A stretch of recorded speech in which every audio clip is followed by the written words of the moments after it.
খুব সহজে সুন্দর একটি গলার ডিজাইন করলাম, তো আপনাদেরকে দেখাচ্ছি। দেখেন, প্রথমে ৮ ইঞ্চিতে দাগ দিয়েছি, তারপরে ৩ ইঞ্চিতে দাগ দিয়েছি। এভাবে দাগ দিয়ে সেটাকে একসাথে জয়েন্ট করে নিবেন। তো এখন আমি এই যে জয়েন্ট করেছি, তারপরে এখন ৩ ইঞ্চিতে দাগ দিয়েছি, তারপরে ৩.৫ ইঞ্চিতে দাগ দিয়েছি, দিয়ে সেটাও জয়েন্ট করছি। এবার এই যে হাতের সাহায্যে ৮টা করে নিয়েছি।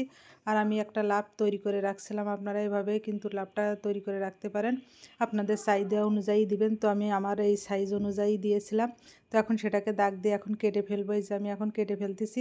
তারপরে 1/2 ইঞ্চি মতো রেখে বাদবাকি অংশটাও আমি এখন কেটে ফেলতেছি। এই যে আপনারা এভাবে কেটে ফেলবেন। তারপরে এখান থেকে 1/2 ইঞ্চি আমি এই যে কেটে ফেলতেছি। ফেলার পরে আমি কিন্তু অপর পাশের গলাটাও আমি কিন্তু এখন আট করে নিব। এই যে আট করে নিচ্ছি অপর পাশের এটা। তারপর আমি এটা কাপড়ের সাহায্যে আটকে নিয়েছি আয়রন করে। তারপরে এখন আমি এই যে এটাকে আটকে নিচ্ছি। প্রথমেই নিচের অংশ পর্যন্ত সেলাই করবেন, তারপরে এই যে সাইডটা আস্তে আস্তে ঘুরাই ঘুরাই সেলাই করবেন। যত সুন্দর করে সেলাই করবেন লাভটা তত সুন্দর হবে, তাড়াহুড়া করলে হবে না। আর এভাবে কিন্তু কাজ করলে খুবই ভালো লাগে। দেখেন আমি এখন কিভাবে কাজ করতেছি। তো এই যে আমার এখন সেলাই করা হয়ে গেছে, এখন সেটাকে কেটে নিয়েছি, ছোটো ছোটো কেটে নিয়েছি, নিয়ে উল্টে নিয়েছি। তো এখন আমি ভাবছিলাম আর একটু লেস বসাবো, তো এই লেসটা ছিল, আমি সেটা কেটে এই অংশটা বের করে নিয়ে এই যে বসিয়েছি। গলাটা কেমন হয়েছে অবশ্যই সবাই বলবেন। ভালো থাকেন, টাটা।